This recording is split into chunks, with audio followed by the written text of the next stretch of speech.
Mas se você não fizer um processo que seja estruturado e que seja transformador, você não vai mudar nunca. Alô, alô, web, tudo azul por aí? Sejam bem-vindos a mais um episódio do Aperte o Play. E hoje temos uma convidada mais que especial, Renata Martorelli. Ela é fundadora da Pontos Diversos, especialista em diversidade, vai contar um pouquinho dessa história pra gente. Obrigado por aceitar o convite, Renata. Eu vou botar aqui, palmas pra você. Eu acompanho o seu trabalho nos bastidores do mundo dos empreendedores. Eu vejo você pra lá e pra cá. Tem um tempo que eu vi o seu trabalho e eu vi um material da Pontos Diversos que eu fiquei super curioso pra saber, o que essa empresa faz? O que ela traz? E eu acho que tava bem antes dessa onda toda de diversidade. Diversidade agora tá na pauta. Talvez de todos os episódios que eu fiz aqui do Aperte o Play, o tema apareceu em todos. Todo mundo falou por caminhos diferentes, mas falaram de diversidade. Obrigado por aceitar o convite. Seja bem-vinda. Muito obrigada. Fico muito honrada pelo convite. Fiquei bem feliz e para tudo que você me convidar, você ter minha resposta sim. E muito bacana mesmo. E diversidade e cuidar de não faz parte da vida, né? Se a gente... Isso é fato. Sim. Isso está na vida. As pessoas agora que estão se dando conta. Inclusive, esse diálogo no mundo corporativo está cada vez mais, né, em voga. Então, isso faz com que as pessoas se liguem um pouquinho mais.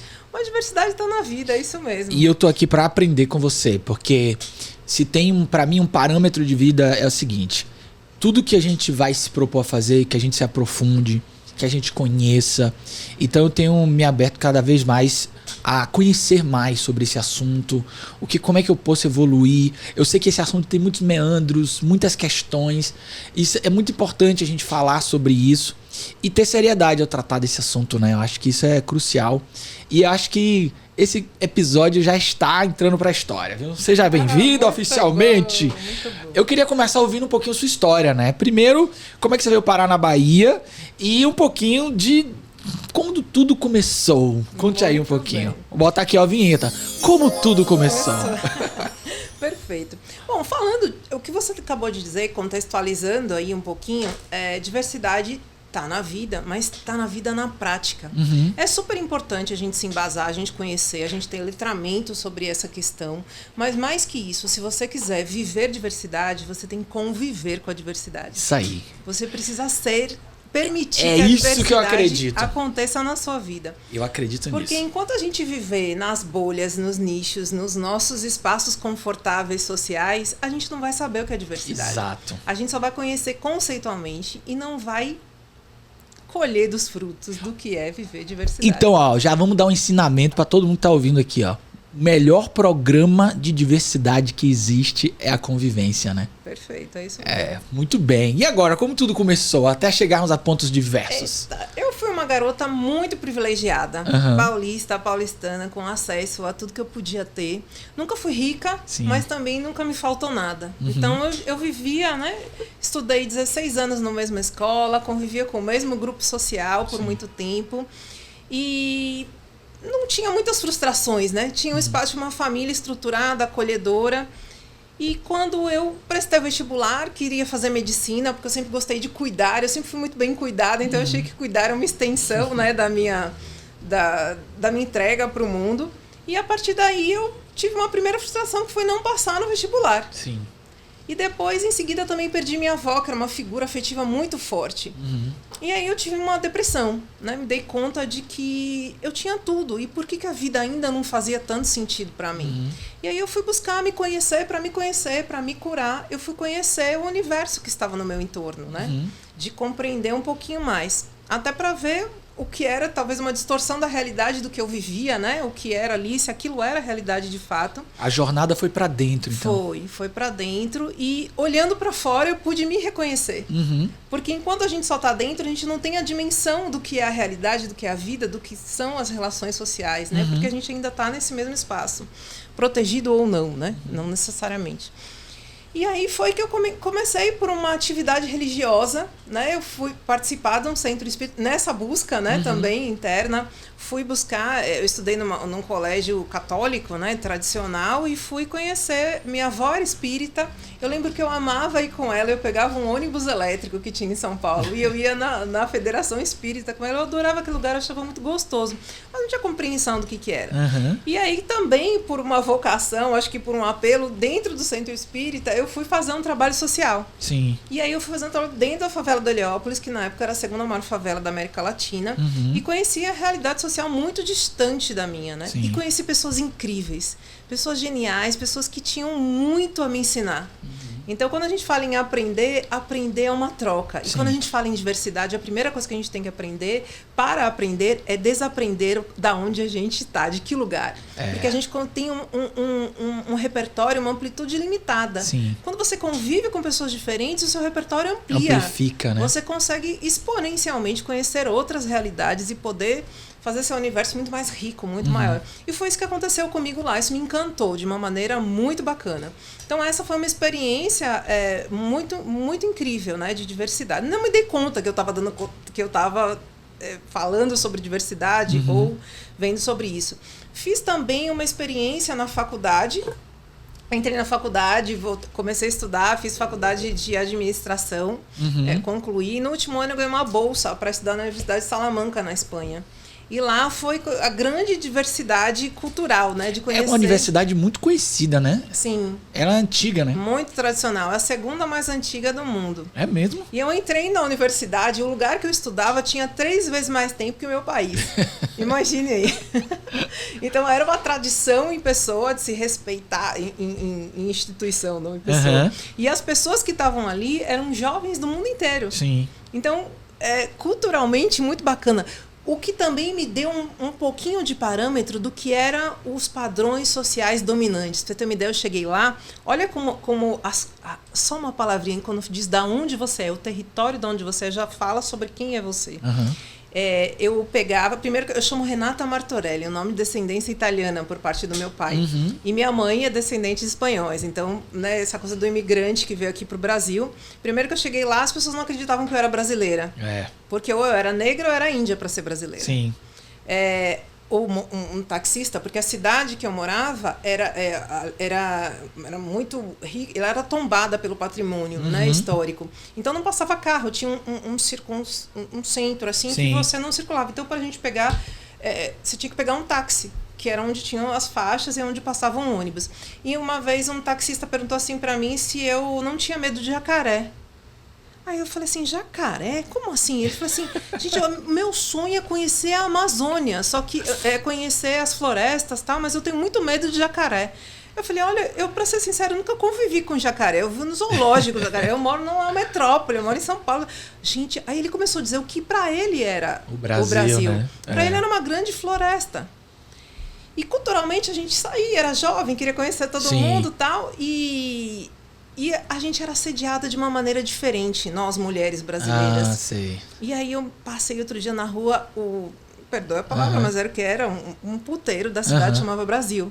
Olha. Então, culturalmente... Então, assim... Conceitualmente, né? Conceitualmente, o Brasil ora logo, é um brega...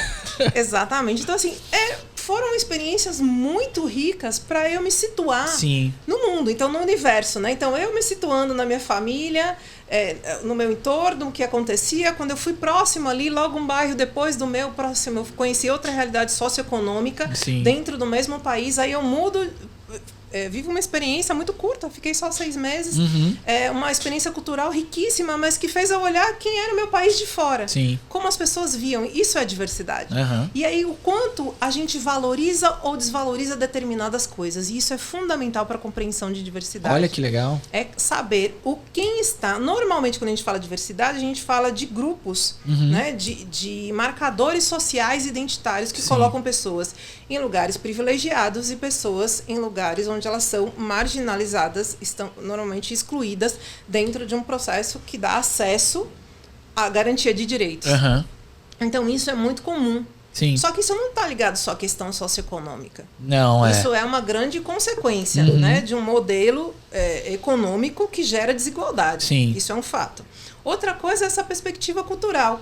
Então, o que é valorizado ou não? Quando você fala de beleza, quando você fala de importância, quando você fala disso, você tem rosto. Sim. Se você colocar pessoa bem-sucedida no Google, qual é o rosto que aparece lá? Tem um psicólogo que eu gosto pra caramba, chamado Richard Wiseman.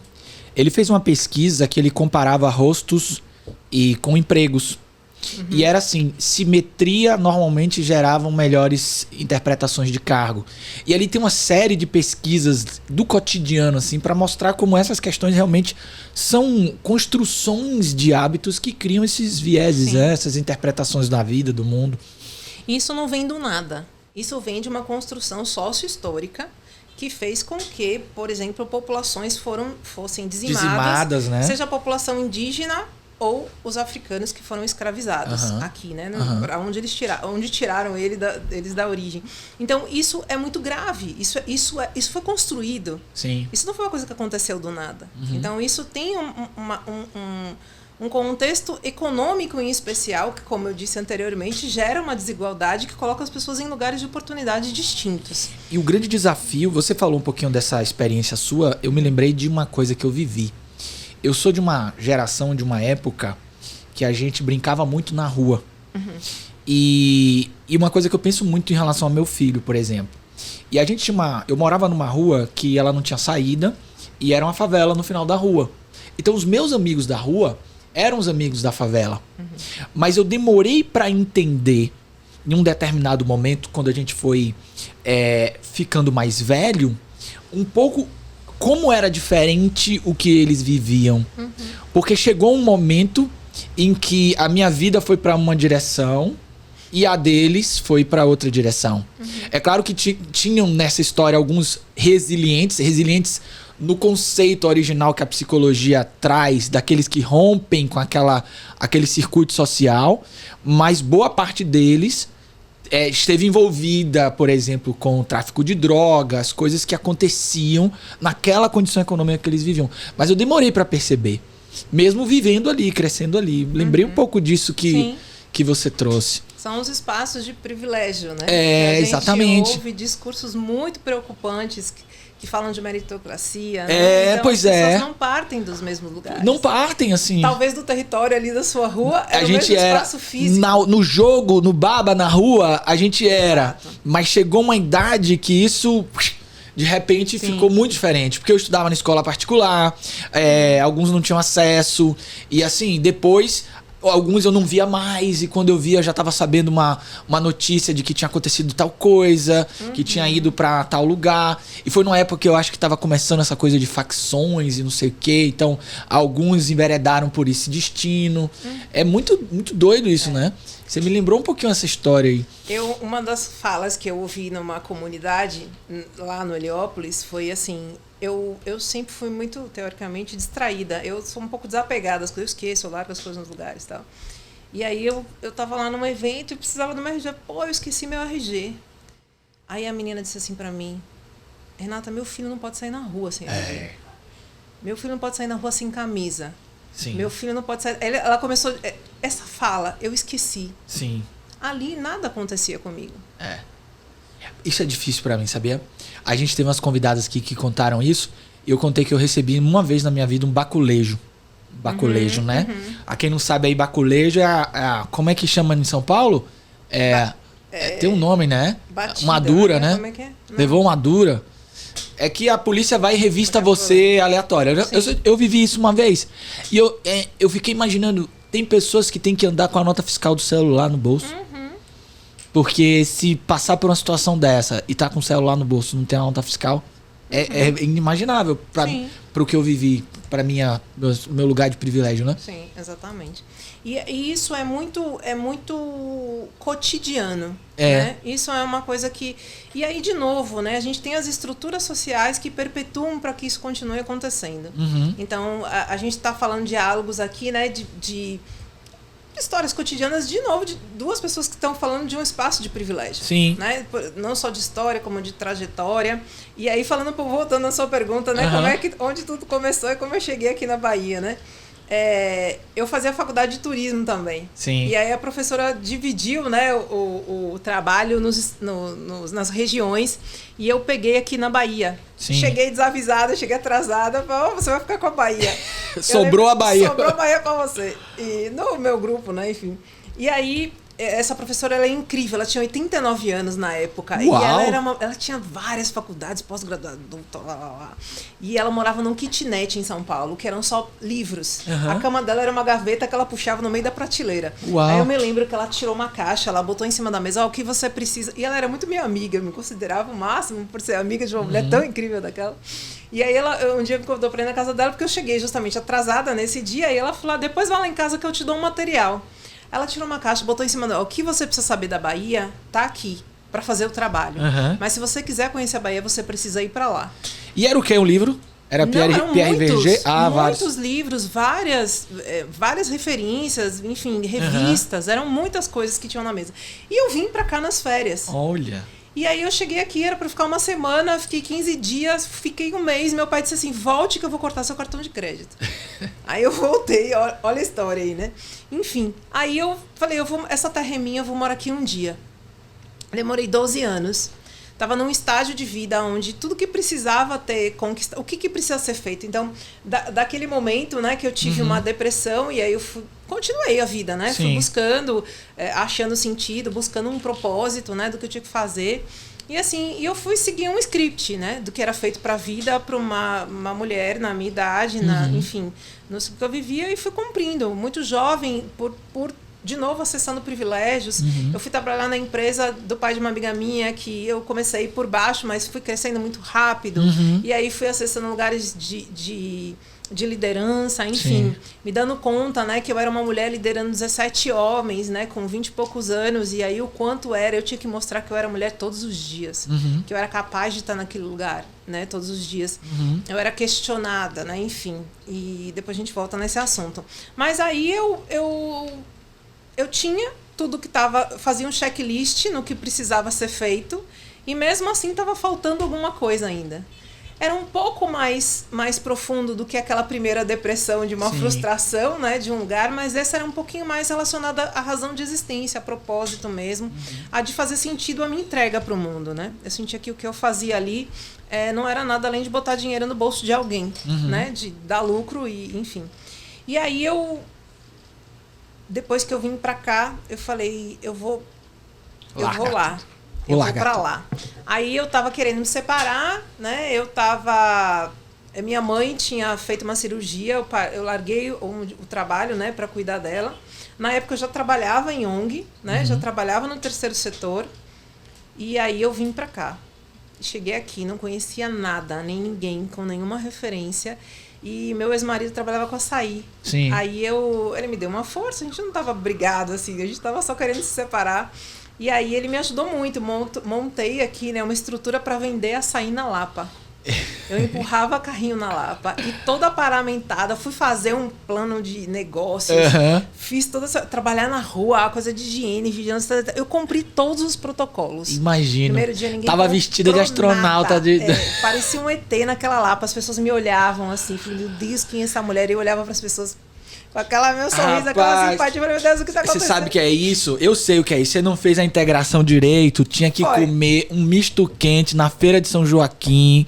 Então o cara tira os gatos assim, ó, aperta o misto na chapa, e aí você vai ver qual é o sabor real do negócio. Eu nunca nem tinha ido na feira de São Joaquim. Eu parei de paraquedas ali, fui fazer o meu plano de negócio, porque era a minha meta. Minha meta era ficar aqui. Eu tinha que ficar aqui, e ficar aqui sozinha. Sim. Eu não podia depender de ninguém. E as pessoas assustavam? Você estava muito paramentada? Muito. Eu era muito distinta. Pra você ter uma ideia, logo que eu fiquei aqui, eu vim indicada. Lembra que eu comentei com você aquele trabalho na favela do Heliópolis? Sim. Lá eu fazia um trabalho na pastoral e tinha um garoto que era seminarista que me disse, olha, eu conheço uma pessoa de lá que ela era uma noviça. Pega o telefone dela lá, que ela era uma referência. E essa mulher, essa menina, a mãe dela, uma mulher incrível, e a família dela me recebeu como se eu fosse da família. Eles nunca me viram na vida. Eu fiquei 3 semanas na casa delas, em São Marcos. E lá também uma experiência, um lugar, né, bem bacana, muito legal, mas eu estava subindo no ônibus, uma mulher cutucou a outra, meu ex-marido, ele veio, me ajudou, tal, no começo, ele é um homem negro, e eu sou bem clara, né, e aí eu estava subindo, ele foi educado, deu lugar para essas duas mulheres passarem na frente dele, então eu subi no ônibus, essas duas entraram, aí uma cutucou a outra, virou para trás para eu não ouvir, mas ele estava atrás e eu fui... O pacu dessa mulher, o que essa mulher tá fazendo aqui, que não sei o que, não sei o que, ela começaram a falar. Assim, eu era uma estranha naquele lugar. Eu era uma estranha em todos os aspectos. Eu tenho uma certa formalidade inicial, né, que não é uma formalidade... Paulista não é igual o baiano, né, que tem essa... E eu, em especial, sou uma pessoa, a priori, um pouco formal, né, não tenho essa... E aí foram coisas muito marcantes, culturalmente, dizer assim, você não é daqui. E aí o primeiro impacto que eu tive com essa coisa da venda foi, você não é daqui. Aí eu comecei a observar. Eu falei, o que o outro faz? A primeira coisa foi tirar a touca. Eu tinha uma máscara, não tinha nem pandemia. Isso foi em 2009. Claro. Eu fui de máscara. E aí eu comecei a ver, você já provou? Aí vem cá, eu queimei um balde, dando açaí para porque as pessoas não conheciam açaí também nessa época. Não era tão comum como era hoje. Eu dava para provar as pessoas e começava a fazer perguntas. As pessoas diziam que não me entendiam, que elas não entendiam o que eu falava. E era assim, foi uma coisa surreal, mas foi muito rápido para eu entender o que era a Bahia. Você foi vender açaí na Lapa. Foi incrível, assim, de entender quem era da correria, de entender a dinâmica social, de entender quem eram as pessoas que estavam ali e por que elas estavam ali. Então foi muito bacana. Isso me deu um respaldo, um ampliar de repertório, foi incrível, foi muito, muito importante e significativo, inclusive, para eu permanecer aqui. Essa experiência social. Porque quem atua na área social, você precisa conhecer da realidade social. E ali foi uma experiência muito legal. Inclusive com essa coisa dos medos, né? Então, os meninos que faziam uso de droga ali, que eram craqueiros, assim, né? Que é o termo que usa. Eles eram as pessoas que guardavam e levavam as coisas da gente pro depósito. Eu, às vezes, andava com 400, 500 reais no bolso e ia para lá para pegar um ônibus. Ninguém nunca mexeu comigo, porque eu era da correria.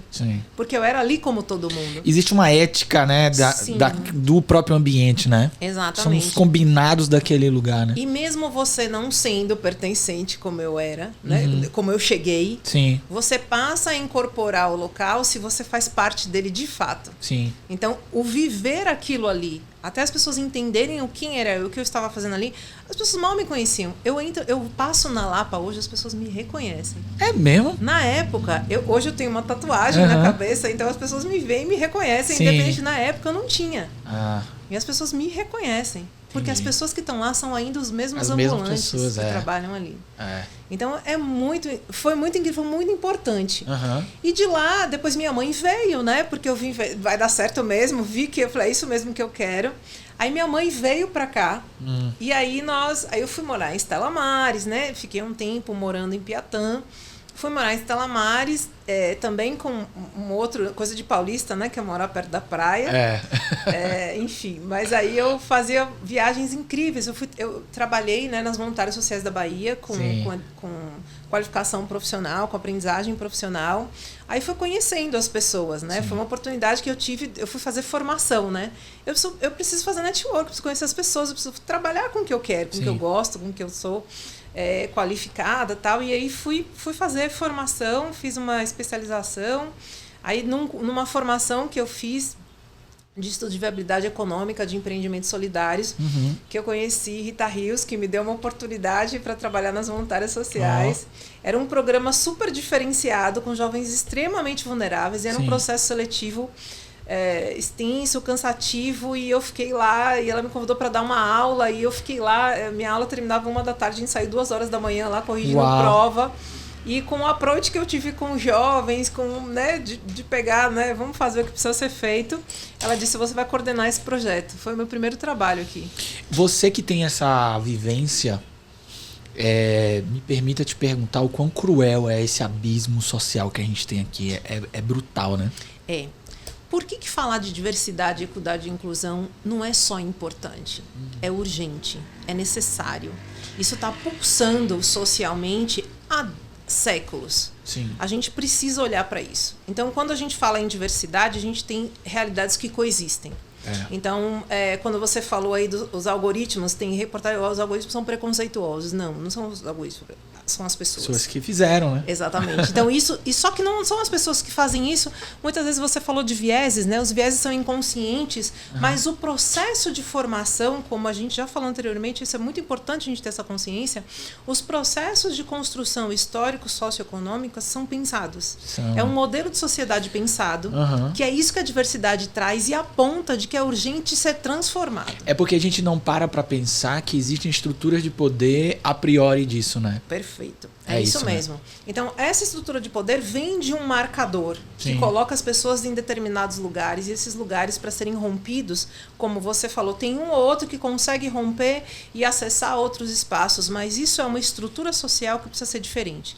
Hoje a gente ainda tem, em 2020, né, com a pandemia, foram resgatadas no Brasil quase 1.000 pessoas em trabalho análogo ao escravo. É uma loucura, né? A gente teve recente uma reportagem, né, de uma senhora de 80 e poucos anos que foi afastada do trabalho doméstico sem receber R$1. Há anos, há décadas. Uma mão branca era algo que trazia sofrimento e dor a ela. Olha. A comparação. Isso é muito grave. Sim. Isso ainda acontece. Isso é inadmissível que aconteça com seres humanos. Né? Quando a gente fala em direitos humanos, em dignidade humana, então isso é inconcebível. A gente fala ainda em pessoas trans que têm uma expectativa de vida de 35 anos. Porque se marginalizam, né? Isso é expectativa de vida da Idade Média. Não, elas são marginalizadas. Elas não têm acesso. 90%, de 90% a 95%, acesso a uma prostituição porque não tem outra oportunidade de trabalho. De pessoas travestis e trans. Então a gente está falando de uma realidade muito próxima. Aí a gente vê, né, nos realities, essas pessoas são pessoas como todas nós. E a gente fala ainda da juventude negra, como a gente mencionou antes de ter que levar, a juventude assassinada, dizimada. A gente tem dados, o feminicídio, né? O assassinato da juventude negra, e assim vai. Sim. E quando a gente fala de oportunidades, e a gente fala de oportunidade de acesso à escola, isso é surreal de acontecer ainda. Então isso não é só um abismo social, isso é uma coisa que mexe com toda a estrutura social. Sim. Não existe o ápice do abismo, né? O topo. Ele só existe porque existe esse abismo. Sim. Então a gente precisa romper a estrutura, a gente precisa pensar em novos modelos de sociedade que sejam mais inclusivos, que deem mais oportunidades, que ofereçam acesso a oportunidades. Mas, por outro lado, assim, eu tenho uma sensação que esse despertar, ele está acontecendo mais forte agora, porque também tudo ficou muito insustentável, né? Esse topo não vai ficar lá mais, porque não dá mais, a coisa é muito brutal, né? Você sabe que a ONU, em 2000, ela disse o seguinte, falando sobre sustentabilidade. O tripé da sustentabilidade é o lucro, o bem-estar social e o meio ambiente, né? A preservação do meio ambiente. Então, enquanto essas três coisas não forem equilibradas, não haverá sustentabilidade no planeta, no mundo, das pessoas, das organizações, e assim vai.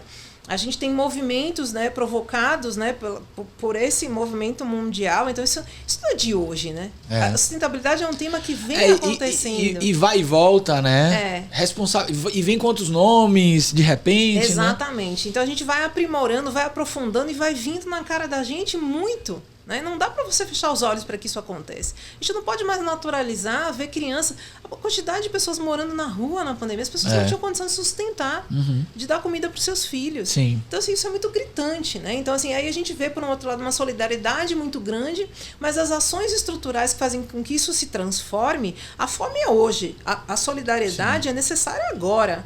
A gente não tem que deixar de fazer isso, não. Apaga o incêndio, né? Apaga o incêndio, mas está lá.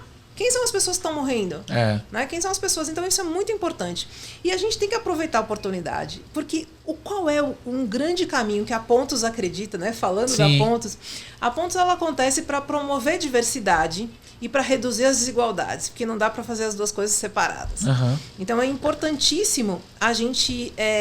o trabalho dá acesso, dá dignidade e promove com que os outros espaços sociais também aconteçam. Sim. Porque sem a mínima garantia de direito, a gente não consegue ter a mínima condição de permanência. Sim, né? De prosperidade. De prosperidade, exatamente. Então, o trabalho, o mundo corporativo tem uma grande importância.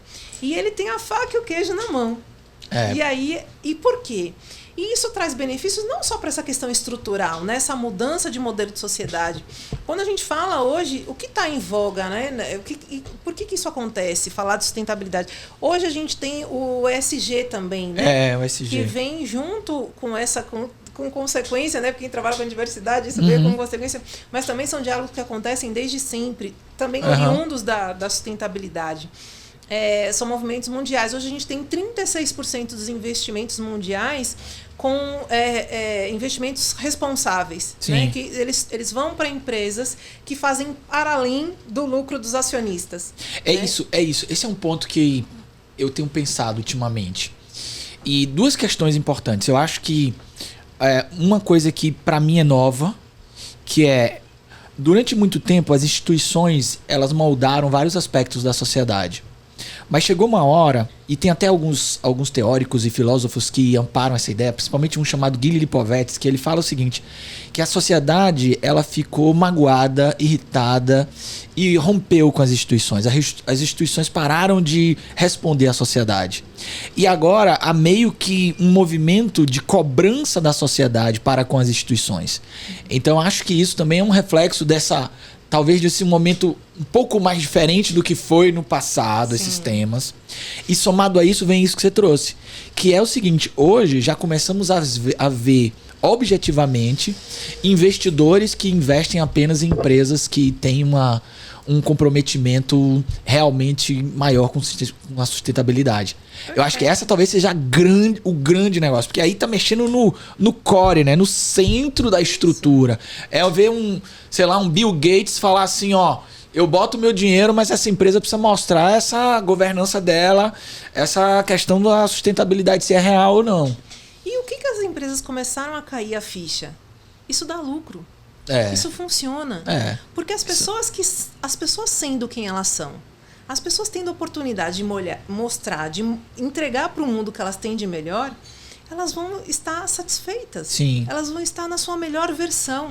Elas vão fazer melhores entregas, elas vão ser mais criativas, elas vão poder trocar. Se a gente continua só contratando as pessoas das mesmas universidades, com as mesmas referências, com a mesma formação, a gente vai ter visão limitada do produto, do negócio, de solução de problemas. Então, isso tudo faz com que as empresas tenham pessoas mais satisfeitas, que fazem melhores entregas, criam vínculos positivos com o trabalho, com as entregas, com as grandes, enfim, com as lideranças que são inclusivas, e isso faz com que você tenha maior rentabilidade, com que o seu produto seja muito mais aceito. Ela vende você, ela vende a sua empresa, ela vende o seu negócio, ela vende tudo. Por quê? Porque ela acredita, porque ela faz parte. Porque ela sabe que a conexão que existe ali está para além de botar o lucro no bolso de alguém. Que não há uma exploração, há uma troca. Claro, há sempre, né, quem ganha, que invista o dinheiro, que tem o risco, que tem o retorno, mas o retorno tem que ser para toda a sociedade. E isso funciona. E isso dá lucro. Dá lucro. E é para isso que as empresas existem. O que eu fico reticente ainda é que há nessa grande onda também muitos surfistas de ocasião, porque o marketing ético ele é algo que está aí bomba. E aí vem uma questão. Às vezes não é nem isso, às vezes não é nem um marketing ético, uma empresa que quer só surfar a onda.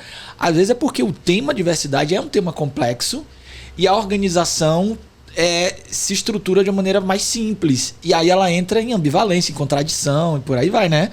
Porque às vezes tem casos assim que eu acompanho que a empresa foi, entre aspas, bem intencionada, mas ela não soube como lidar ou não tratou aquela questão profundamente, né? Você vê isso na sua prática? Muito. Por quê? Porque é exatamente onde está a lógica, o princípio, os valores.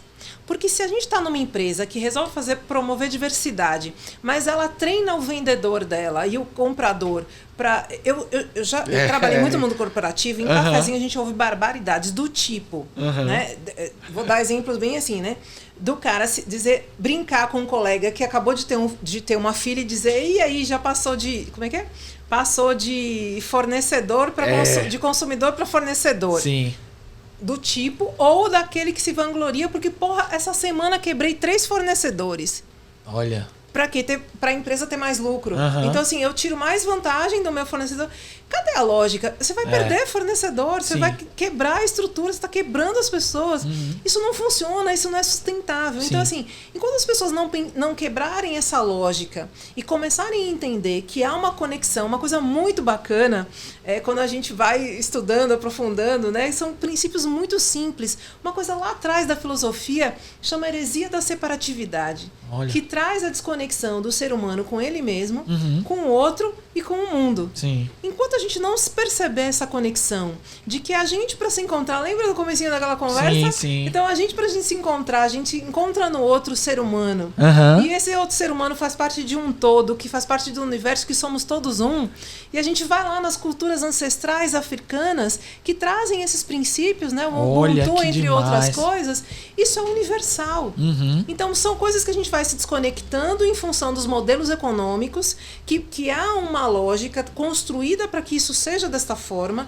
Então a gente tem um trabalho de simplesmente romper com essas estruturas e de uma maneira muito simples, se reconectando com a nossa humanidade. Que demais, cara. Como é o nome? Heresia da separatividade. Porque isso me lembrou que hoje a sociedade também...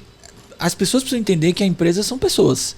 Então, a sociedade cobra dos indivíduos pelo comportamento nas organizações, né? Sim. E isso tem a ver com um pouco disso que você falou, né? O indivíduo é um todo, né? E sabe onde eu ouvi...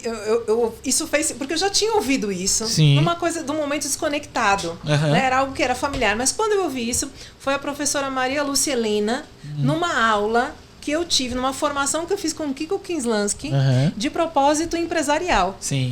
Então, olha a formação, olha a base da estrutura que a gente teve para a gente pensar em empresa diferente. Porque se a gente não começar a pensar nisso, não vai mudar. Perfeito. Porque a estrutura, a lógica do pensamento é a mesma. Então, é exploratória, é de desigualdade, é de tirar vantagem, é individualista. Então, enquanto a gente não puder... E isso não é conversa Haribo mais. Né? Não é mais, porque parecia que quem falava sobre isso... Era, cultura alternativa, né? Exato. Não, isso... Seria a nossa nova contracultura?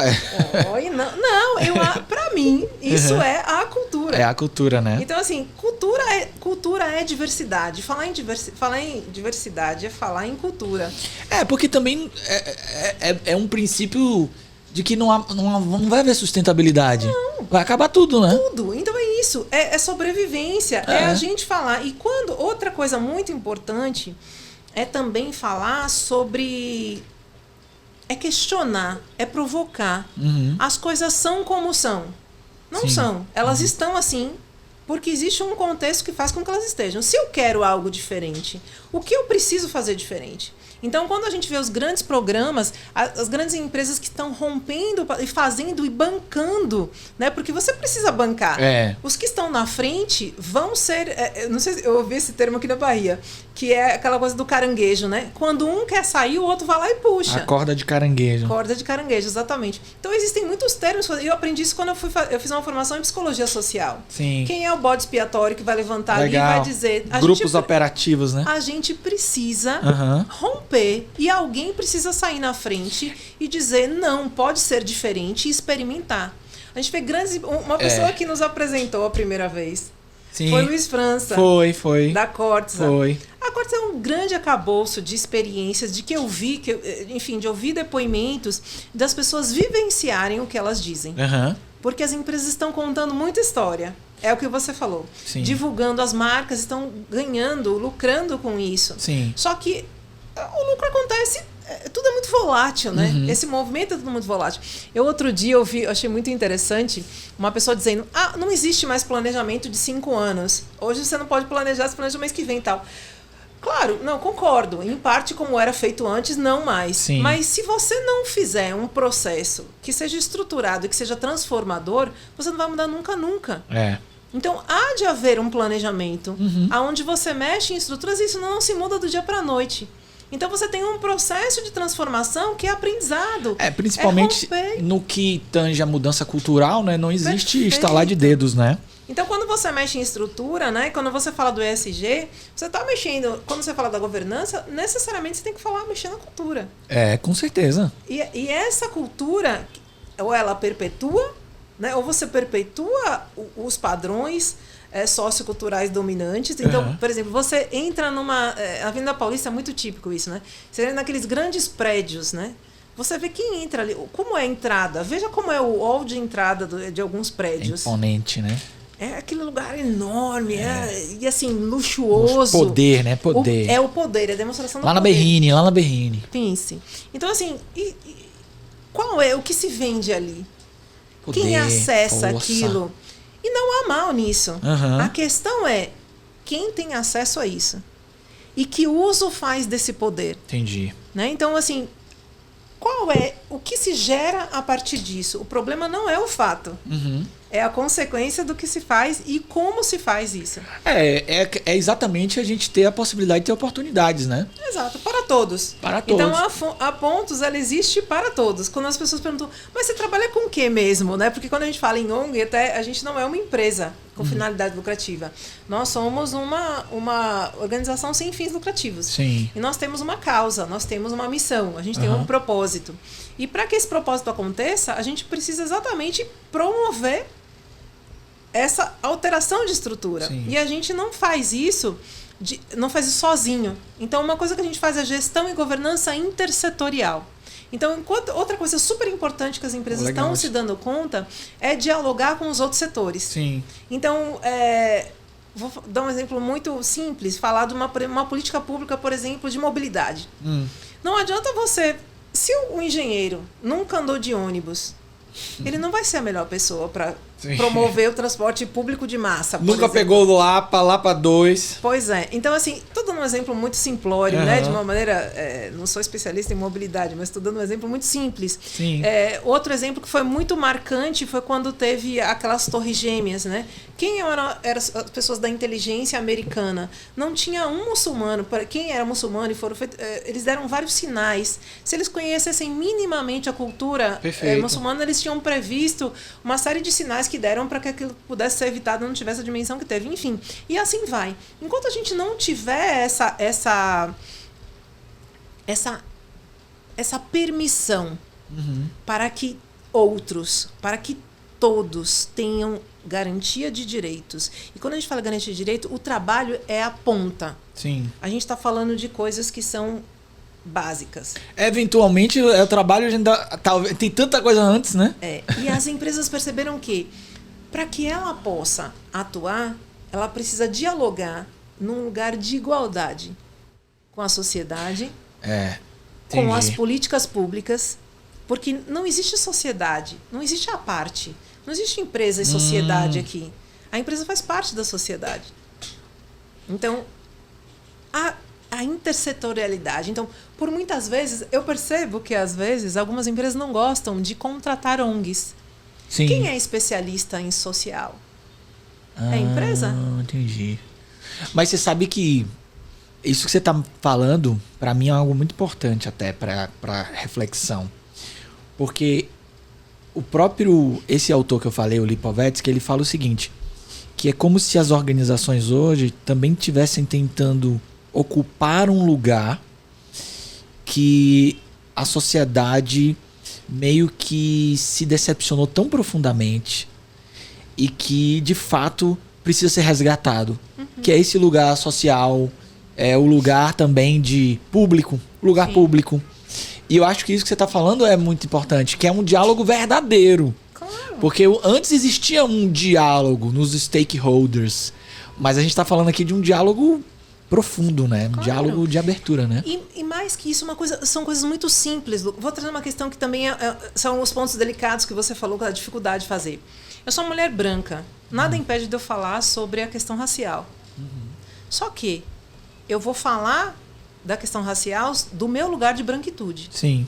Então, enquanto nos ambientes que eu não tiver uma pessoa negra para falar sobre a questão racial, eu vou falar. Quando tiver uma pessoa negra, quem vai falar é ela.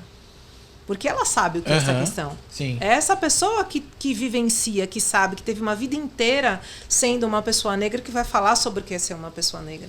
Mas Desculpa. Deixa eu só concluir assim. Então, só que para as pessoas estejam nesses lugares, acessem esses lugares em condição de igualdade, quem está no lugar de privilégio de poder precisa falar sobre isso para que mais pessoas ocupem lugares, para que mais pessoas falem por si. Eu não preciso. Claro, a gente tem essa coisa do falar. A gente fez uma vez num grande grupo, inclusive na BRH, um evento.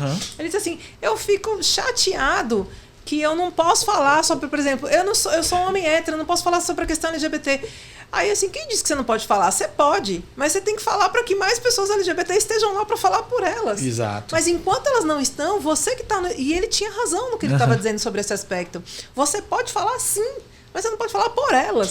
Você tem que fazer com que os espaços sejam inclusivos para elas. Isso é poder de todas as pessoas. Mas isso, ao mesmo tempo, me chamou a atenção porque, eventualmente, essas ambivalências que a gente vê e que tornam muitas vezes dessas falas delicadas é que, digamos que eu esteja numa organização e aí eu tenho lá uma grande iniciativa dessa organização inclusiva, mas essa iniciativa ela não tá na minha estratégia organizacional. Perfeito. E aí o que acontece às vezes é que eu tenho uma ponta da organização fazendo uma ação e outra ponta ainda presa ou ainda fazendo coisas, e aí que eu acredito que a gente vai ter, que é da vida estar na arena, as organizações vão entrar muito nesse caldeirão e vão ser cobradas, como já estão sendo cobradas, né?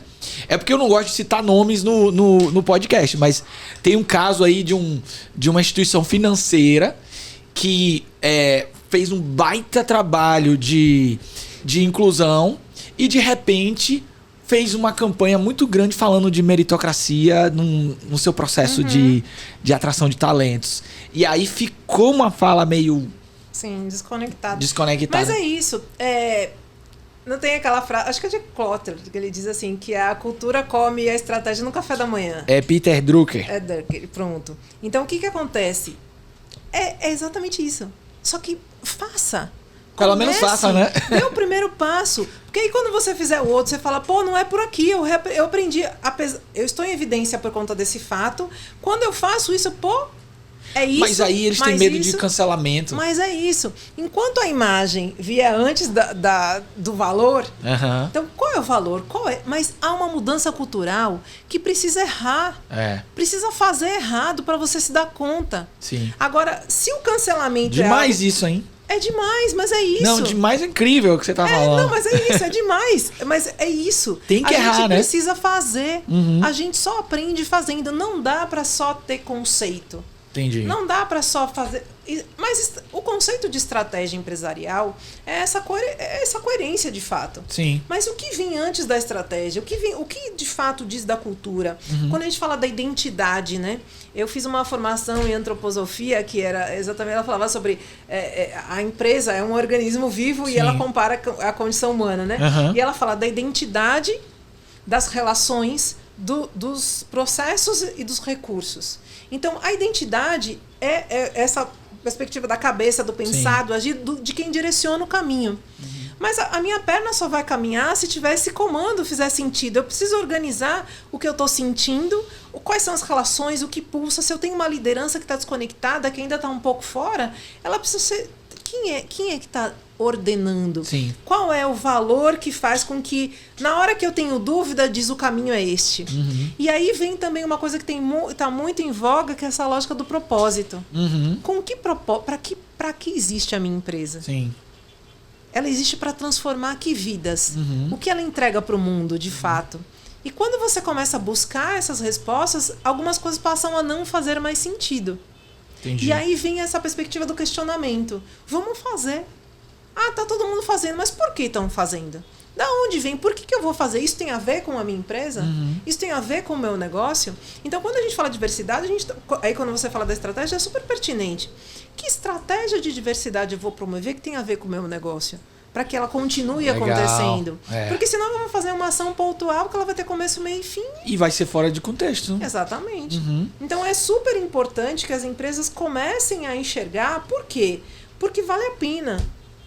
Não interessa... Outra coisa que eu acho que a gente precisa romper. Não interessa por onde ela começa. Se ela começa com a finalidade de ter lucro, de ser marqueteira, que seja, mas comece. Sim. Porque a partir dali ela vai enxergar que aquilo tem uma coerência sobre outras coisas. E que isso vai transformar ela própria, né? Exatamente. Eu lembro de uma época que infelizmente foi muito por conta de legislação, que eram os PCDs, né?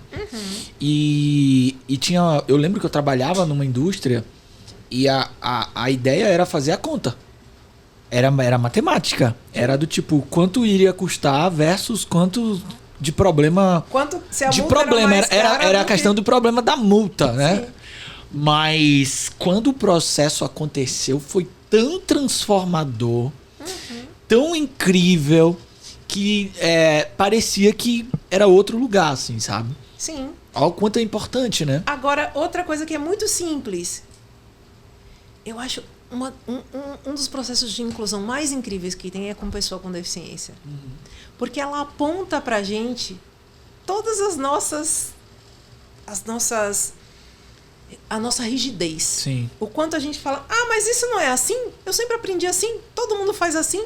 Aí chega uma pessoa com deficiência que faz várias coisas que você jamais imaginaria que aquilo era possível. Sim. Independente da pessoa ter deficiência ou não. Isso é outra coisa bem legal, né?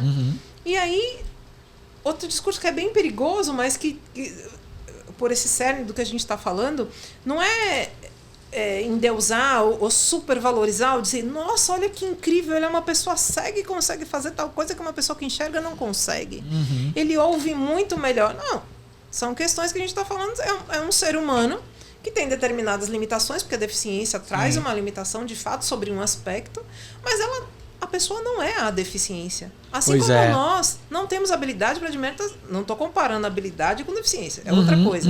Mas estamos falando sobre perspectivas de potência. Sim. E aí, outra coisa que trabalhar com pessoa com deficiência traz muito forte, que isso tem a ver com cultura, isso tem a ver com desenvolvimento humano. Você vai investir nas fraquezas do seu funcionário, você vai investir na potência que ele tem. Perfeito, é isso aí. Então, hoje em dia, todos os treinamentos, todos os RHs estão olhando para as potências, para aquilo que ele faz de melhor entrega. Então, invista naquilo que ele tem de melhor. E por que eu vou olhar o PCD como uma carga, como um peso, como alguém que eu tenho que cumprir cota e botar uma pessoa que tem inúmeros potenciais para contribuir com a sua empresa como um todo? Exato. Tem pessoas, a gente faz um trabalho muito bacana, muito estruturado, inclusive com organizações públicas, né? Sim. E uma pessoa foi contratada, concursada, entrou na concurso, ela trabalhava 20 anos na mesma função, e em desvio de função. Porque ela foi contratada para outra pessoa e pelo fato de acharem que ela não ia conseguir fazer naquilo que ela passou no concurso. Alguém achou, né? Alguém achou, alguém mandou, alguém, né? E assim ela ficou por 20 anos. Nossa! A gente foi fazer uma abertura, um lançamento de uma cartilha de assédio moral. E aí a gente falou, traga umas pessoas pra gente entrevistar e trazer uns cases, né? Pra gente falar do que a gente tá falando, porque quando você fala em sensibilizar as pessoas, essa até uma palavra que as pessoas têm um pouco de é você enxergar um ser humano na sua frente, como você, que tem uma dor. Quando você fala em negócios, em vendas, você fala que você quer resolver a dor de quem? Do seu cliente. Por que eu não vou resolver a dor do meu funcionário? Se você enxergar qualquer processo que você faça na sua empresa, se ele for para todos, você vai ser bem-sucedido. Falar de diversidade é você falar em ampliar possibilidades para todos. Maravilha. Você não precisa ir buscar especialista nenhum. Você não precisa... Conviva e pense que o que você está fazendo agora dá para todas as pessoas. Um exemplo muito simples. Por exemplo, acessibilidade no espaço físico. Ela serve para um cadeirante, para um idoso, para uma mulher grávida e para uma pessoa TDAH, por exemplo. Quem é o seu cliente?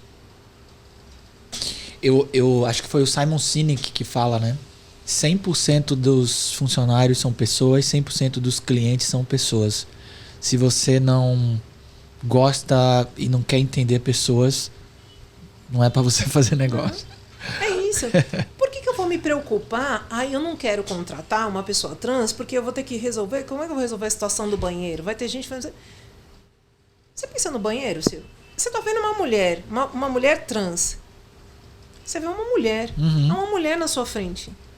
Você vai questionar se ela vai usar o banheiro feminino ou masculino? Qual é a questão mesmo? Você parar pra pensar. Você não discute determinadas coisas para outras pessoas que têm determinados marcadores sociais identitários. Sim. Por que a gente vai discutir para essas? Ela vai dizer, pergunte para ela. Pois é. É simples assim. E aí, às vezes, querem interpretar pela pessoa, né? Exatamente. Tem uma empresa que eu faço até... muito feliz, eu faço o programa de líderes deles. E eles estão com um projeto chamado de mentoria inversa, uma coisa assim. Que é a seguinte. Eles pegam pessoas e pessoas que são de determinados nichos ou que se sentem apropriadas de determinados temas. E seja qual for o tema. E eles abrem mentorias invertidas. Então, eu sou jovem, quero falar sobre minha perspectiva de jovem com alguém. E aí você se inscreve para ser, para que ela seja sua mentora. Eu achei fantástico, assim, porque isso é o convívio, né? Sim. Você pode falar um pouquinho de processos que promovam diversidade? Alguns, como esse, por exemplo, uma mentoria invertida ou coisas internas, práticas que podem gerar ideias para as pessoas de como a gente pode promover mais? Lucas, isso que eu acabei de dizer serve para tudo. É pensar... Qualquer processo que você fizer serve para todos. Se o seu princípio for para... Tem uma tirinha muito simples, muito bacana, que é exatamente isso. Quando eu penso, vou falar um processo seletivo, né? Então, um processo seletivo inclusivo. Aí fala assim, o Marco fala assim, eu quero que vocês subam numa árvore.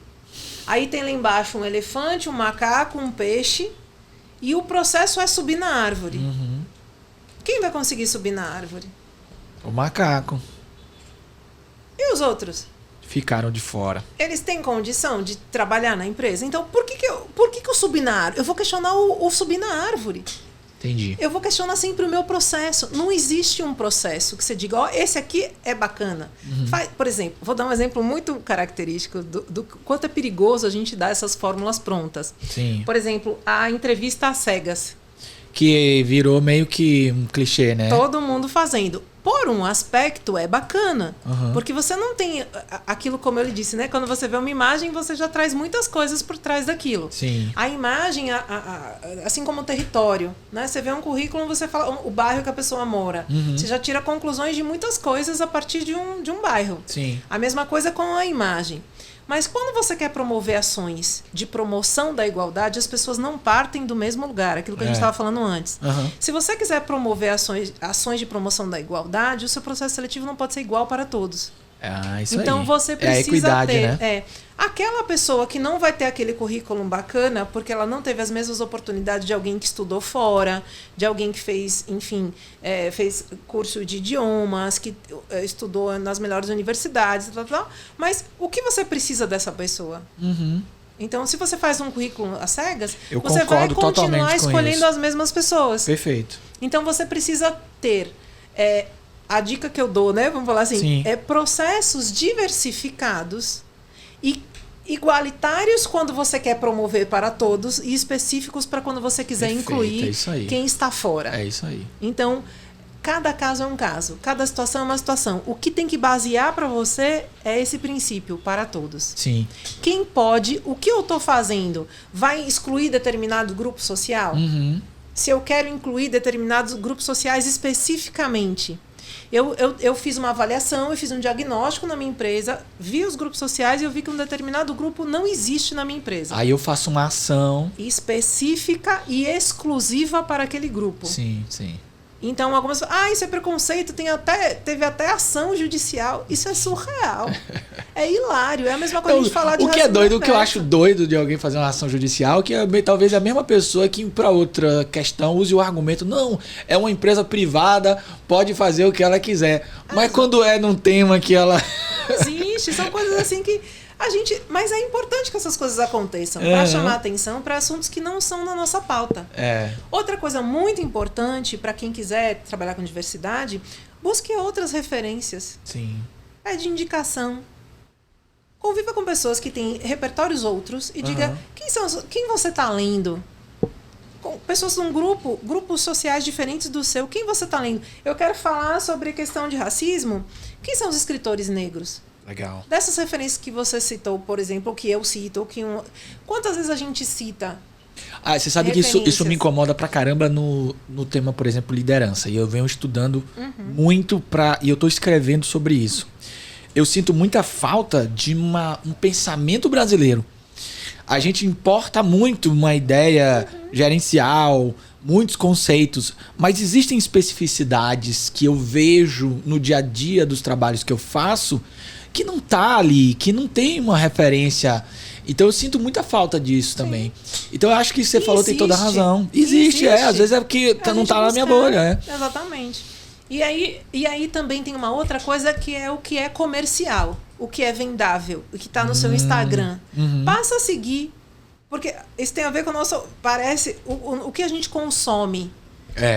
Isso é cruel, né? É cruel. Porque a bolha te coloca ali dentro e você fica num loop infinito, né? E você não vai acessar nunca, porque você, eu tô buscando outras referências, mas você não tem, porque o seu algoritmo permite que você só veja aquelas coisas que estão dentro daquele... Agora só aparece pra mim coisa de paternidade. Que delícia. Só coisa de... Eu já tô até irritado, porque tem gente que vendendo curso de paternidade, pelo amor de Deus. Pois é. Mas é bacana isso, é bacana. Inclusive quando você pode ampliar. Eu acho que tudo na vida... tem um lado bom e um lado ruim. Sim. Você vai escolher por que lado você quer caminhar. Só que para você escolher um lado, você precisa conhecer os dois. Eu sou fascinado por conhecer cultura, conhecer gente. Eu gosto. Para mim, uma grande experiência humana é viajar. É viajar, explorar possibilidades, é conhecer culturas, é entender um pouquinho a rotina de um lugar, ver como é. Eu sou suspeito pra falar que eu amo isso. É demais, é demais. Eu só queria falar uma outra coisa que eu acabei de mencionar rapidamente. Sim. Que é uma coisa chamada posicionamento. Que é importante que as empresas façam também. Legal. Então, agora eu quero aprender agora. Com medo de cancelamento. Sim. Pessoa faz isso, né? Eu vou perder seguidores, se eu tenho muitos seguidores, Mas é importante que a gente se posicione. Porque quando a gente tem determinados assuntos que a gente não pode ficar neutro. Porque a neutralidade faz com que você perpetue aquilo que gera a desigualdade. Aquilo que faz com que continue acontecendo. Entendi. Então, as pessoas... É muito comum a gente ouvir, né? Eu vou perder uma publi se eu fizer isso. Perca uma, você vai ganhar 10, que vai valorizar aquilo que você está falando. E a sua vida vai passar a ter coerência. E é isso... Aí uma vez uma pessoa me disse assim, mas aí você vai fazer uma bolha. Sim. Não, isso não é bolha. Isso é um posicionamento para que você... E aí vem a parte que eu mais sou apaixonada hoje, que é o que faz eu levantar todos os dias. Eu quero acordar e cada vez mais conhecer pessoas onde eu olhe para o lado e veja, eu não estou sozinha. Entendi. Porque quando a gente trabalha com diversidade, com equidade, quando a gente fala de inclusão, a gente por muitas vezes fala assim, meu Deus, eu estou caminhando para um lado, o mundo está caminhando para o outro. Será que eu estou no lugar errado? Isso me lembrou muito a política de pensamento de Paulo Freire em relação à educação, né? De a gente construir um olhar de posicionamento e saber que toda ação vai ter, obviamente, um lugar político também, Sim. né? Ele fala que todo ato é político, pedagógico, e na ponta a gente acrescentou uma coisa que é o amoroso. Né? Enquanto a gente não olhar para outro ser humano e ter amor por ele, é a gente ter amor por nós. Mas você acha que o desafio é que a organização às vezes quer atender um espectro muito amplo ou impactar a sociedade de uma maneira muito grande e aí ela não consegue fazer isso por conta desse medo da imagem? Eu acho que não existe tamanho. Entendi. Eu acho que você tem que começar do tamanho que a sua perna alcança. Porque se a gente dimensiona uma coisa muito grande e isso tem a ver, isso é pra vida, né? É porque, eu falo assim... Se você dimensiona um negócio muito grande, se você não faz isso por etapas para que isso, de novo, se perpetue... Agora, se você é uma empresa grande, que o seu impacto é grande, Sim. A sua ação tem que ser proporcional ao impacto que você causa. Isso. E aí, esse medo de errar, a gente volta para onde a gente partiu, né? Se você não fizer, você não erra. Exatamente. E aí, se você errar... Agora, se você se posiciona, se você erra, se você se coloca num lugar onde você está em aprendizado, retomando isso também de Paulo Freire, né? Sim. Enquanto as empresas acharem que elas estão no topo, que elas sabem tudo, e que elas estão no poder, e que elas vão decidir tudo sempre sozinhas, isso vai continuar acontecendo. Sim. Então, esse lugar não existe mais. para alguns grupos eles ainda existem. Se a gente for parar para pensar, talvez. Quem era rico na pandemia ficou ainda mais rico. Alguns bilionários ficaram mais bilionários. Ainda mais. Então, assim, aí a gente vê reportagens, né, na TV aberta, né? As pessoas são excêntricas, são loucos, eles continuam no mesmo lugar, né? De bilionários e fazendo... E impactando o mundo. Sim, então, quando a gente fala de não estar sozinho, quando você olha eu olho para o lado, eu conheço tantas pessoas incríveis, impactando tão positivamente o mundo e gerando coisas, vem Unos aí, né, Unos da vida, as pessoas que ganham esses prêmios, né, Nobel, tal, elas fazem impactos significativos, elas talvez não tenham a mesma visibilidade, ou não tenham, mas é isso que a gente precisa fazer. Entendi. A gente precisa se juntar mais. A gente precisa valorizar mais e a gente precisa botar em voga as coisas que a gente acredita e se posicionar coerentemente em todas as esferas da nossa vida. A palavra que me incomoda é o coerentemente. Mas eu concordo totalmente. Porque assim, ó, eu acho que a ambivalência vai existir, sabe? E ser dotado. Coerência com seus princípios. Coerência com seus princípios. Perfeito, é isso aí. Coerência com aquilo. Agora, quando você fala de ambivalência, é aquela história, quando eu falo, você tem que escolher um lado. Não é escolher um lado da polarização, né? Que é uma discussão muito relacionada a esse campo político. Mas é você se permitir ser o I. Sim. Ou é um ou é outro. Agora, a gente fala dentro da diversidade, né? Os marcadores sociais identitários, né? Eu sou... As pessoas me perguntam, que marcador você tem para estar nesse lugar, né? Porque provavelmente devem te questionar pra caramba. Muito, para muitas coisas. Eu sou uma mulher branca. Muitas pessoas questionam a minha sexualidade. Olha. Né? Então, em relação a isso, às vezes eu nem respondo. Né? Eu sou uma mulher cis. Eu sou uma mulher heterossexual. Eu sou uma mulher. Tem muitos marcadores muito dentro do padrão. Então eu tento... O que você tá fazendo aí mesmo? Né? Aquela história... Quem é você pra fazer isso aí? Às vezes as pessoas falam... Mas e tudo bem, e se eu for? Então assim, que diferença isso faz? Né? Então assim, às vezes eu não respondo. Deixo as pessoas na dúvida, com a provocação. Assim, essa pessoa tem uma tatuagem na cabeça. Uma mulher com uma tatuagem na cabeça. Vou te contar uma história hilária que eu falo com isso. Olha como deve ter doído, hein? Doeu bastante. Essa é a pergunta que eu mais respondo todos os dias da minha vida. Eu sou uma mulher, na época que eu fiz de 40, eu tinha... Não, eu não tinha 40 ainda. Não, eu tinha. Então, eu tinha 40 e poucos anos, uma mulher branca, cabeça raspada. Obviamente, ela tem o quê? Câncer. E aí, eu raspei a cabeça para fazer a tatuagem. E aí, antes de fazer a tatuagem... Só que o cara me deu um nó, o cara passou um tempo e meu cabelo começou a crescer. Ele era da Chapada e vinha, não vinha, enfim. E eu trabalhava no TJ, com aquele programa de aprendizagem que eu falei pra você. E aí, era um ambiente extremamente formal. Aí tinha uma senhora que ela trabalhava no elevador e que ela me dedurava todos os meninos, porque ela era muito chata, ela era cri-cri, ela era muito, né, dos ritos. Enfim, e ela falava dos meninos, toda coisa que acontecia e tal. Aí, quando eu raspei o cabelo e tal, enfim, ela me perguntou, eu tava com um crachá, né? Seu nome é só isso aí, Renata Martorelli, porque eu tenho só o nome do meu pai, não tenho da minha mãe. Tá bom. E ela falava assim, parecia que tava dando bronca, né? Aí outro dia eu entrei com os meninos, eu falei, Renata, você também, né? Uma pessoa pra raspar a cabeça não pode ser normal. Eles fizeram um comentário do tipo assim, né? Aí ela olhou pra mim assim com uma cara de... Você não tá doente, não é? Aí eu falei, não. Aí ela disse assim, eu coloquei seu nome na minha igreja, na igreja da minha filha, na igreja do meu esposo, na igreja... Ela colocou meu nome em todas as igrejas que ela conhecia, porque ela queria me desejar coisas boas. Outra cena hilária. Minha mãe tinha um problema na coluna. Pelo menos teve coisas boas, bênçãos. Aí eu estava atravessando a rua com minha mãe, né? E minha mãe tinha um problema na coluna na frente do Hospital das Clínicas. Aí parou o semáforo, eu passei com ela. Aí eu vi com o motorista, ela deu uma rateada assim, eu sempre brincava com ela, já falei pra você parar de beber, que eu não vou ficar carregando você, brincando, descontraindo, porque pra ela era uma situação de muita fragilidade, né? Aí ela riu, a gente passou. O cara que tava no carro não ouviu, mas ouviu a gente rindo. Aí ele me chamou. Eu falei, vai pedir informação, né? Botei minha mãe na calçada e abaixei pra falar com ele no carro, né? Aí ele, olha, você é linda, essa senhora é linda, vocês mudaram meu dia, olha, tudo de bom pra você. Eu pensei, falei, uma tem câncer, a outra é aleijada, elas estão rindo desse jeito que mal há na minha vida. Deduzi eu. Aí, isso é engraçado, eu sempre conto de piada, mas isso coloca o quê? o que as pessoas enxergam Sim, nas outras, quando tem um padrão. Quando alguém sai do padrão. Ou quando alguém rompe. Então, necessariamente, eu sou, como eu disse, eu acho que é muito do olhar que a gente tem da vida, né?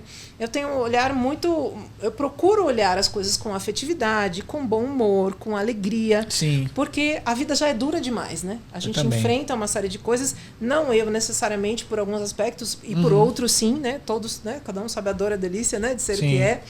Mas a gente precisa sobreviver, né? E eu acho que isso é um aspecto.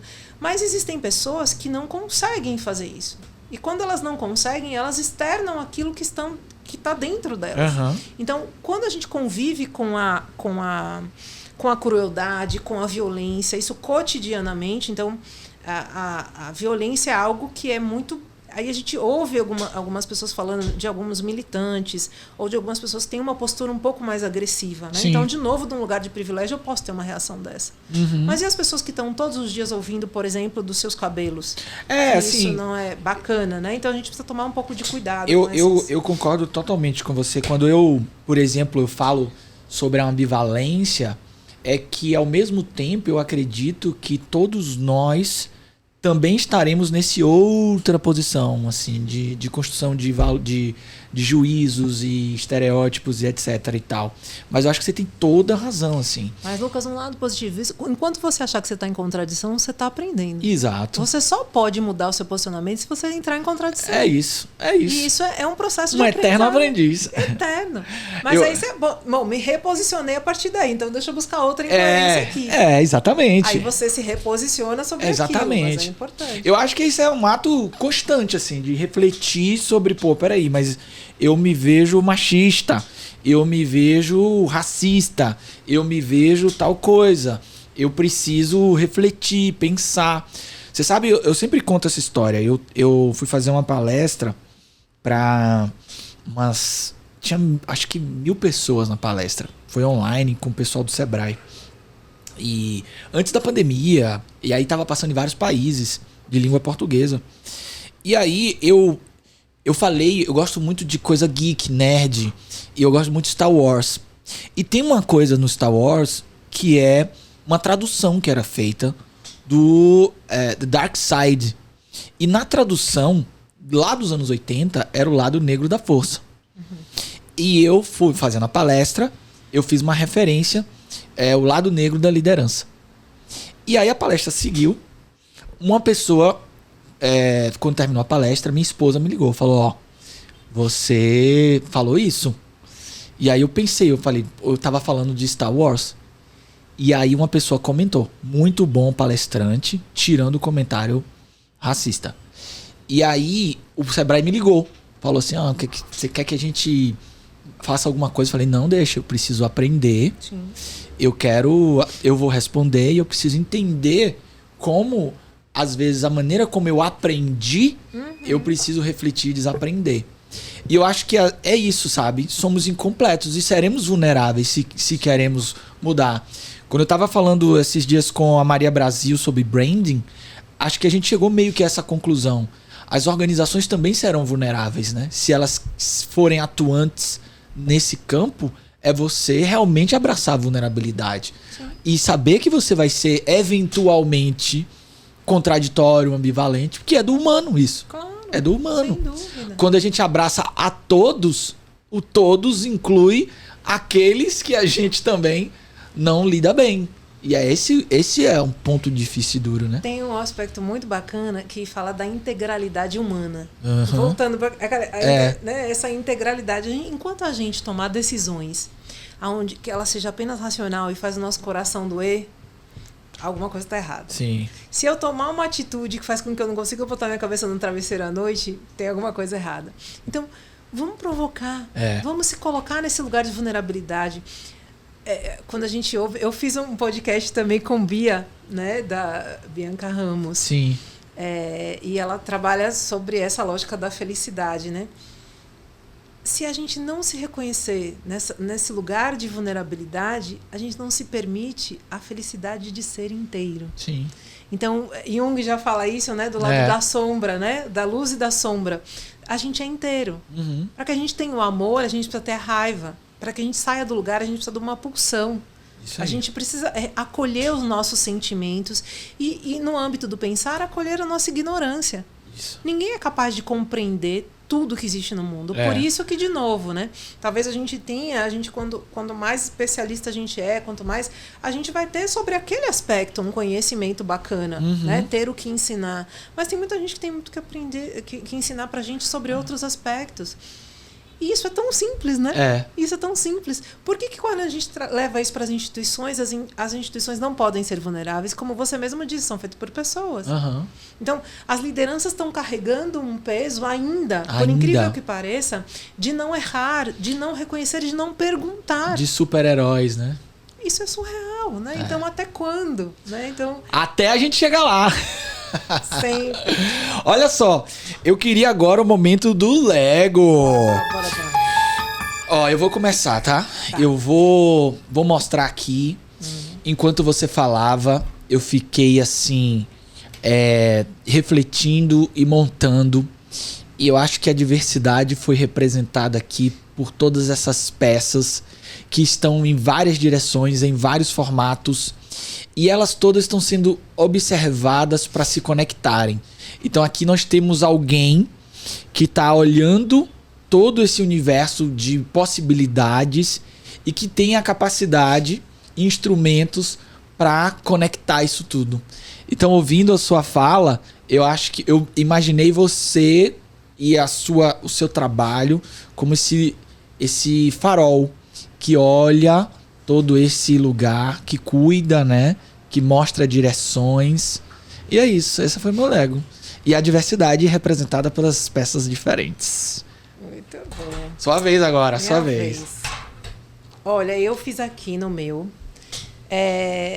Nós dois aqui, ó. Caminhando lado a lado. Aqui atrás, toda a diversidade que a gente carrega na gente, no universo, podendo ampliar, seguir por caminhos que ainda estão segmentados, que ainda estão compartimentados, que ainda estão em estruturas mais rígidas, mais tradicionais, e que a gente, junto com a criatividade, com todas as possibilidades que a diversidade traz, que a gente possa caminhar juntos.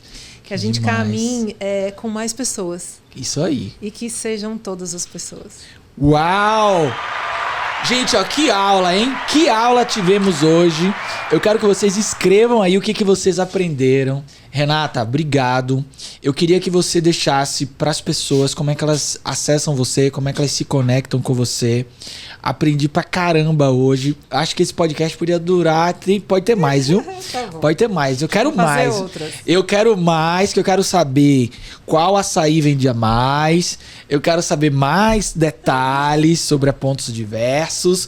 Mas a gente pode fazer outros episódios. Então, como é que as pessoas se conectam com você? E aí? Olha, na Pontos Diversos, né? Pode seguir a gente no Instagram, @pontos.diversos.